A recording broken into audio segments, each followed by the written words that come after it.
Jika tidak ingin merasakan kehilangan, maka jangan pernah merasa memiliki.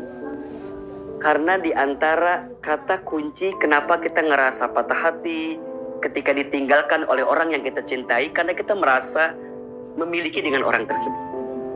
Maka sakit hati itu wajar-wajar saja. Yang tidak boleh adalah berlebihan sakit hati.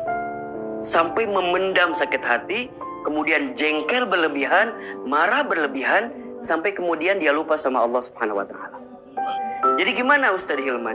Ya jawabannya adalah, kalau ada orang yang pernah hinggap di hati kita, kemudian dia pergi meninggalkan kita, langsung husnuzon. Barangkali Allah sedang merencanakan orang lain yang jauh lebih baik daripada orang yang pernah hinggap di hati kita. Masya Allah.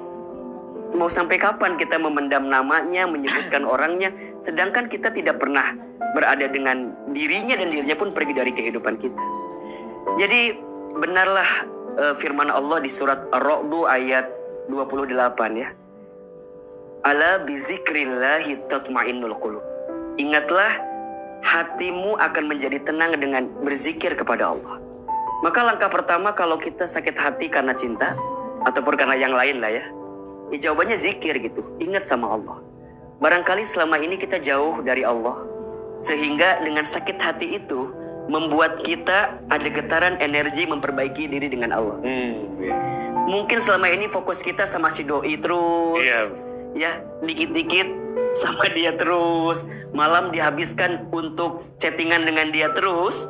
Kemudian Allah pisahkan sakit hati kita karena memang sengaja. Ya, selama ini ada waktu yang seharusnya kita dengan Allah, tapi malah dengan orang yang belum haknya bagi kita.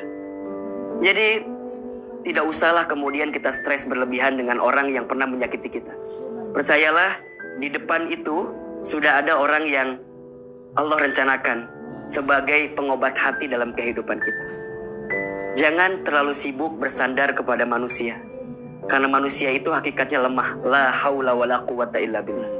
Tapi bersandarlah kepada Allah, karena hanya Allah lah yang mampu menjadi sandaran terbaik dalam kehidupan kita.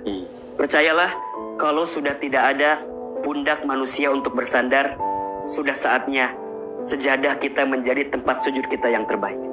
Kalau sudah tidak ada telinga manusia untuk mendengar curhatan kita, sudah saatnya telapak tangan menengadah kepada Allah, berdoa kepada Allah Subhanahu wa Ta'ala. Tidak ada yang tidak mungkin dengan doa, dan yakinlah kalau Allah sudah mau, kun fayakun, maka jadilah. Semoga yang sakit hati Allah obati hatinya dengan perasaan hati yang lebih lapang dari sebelumnya.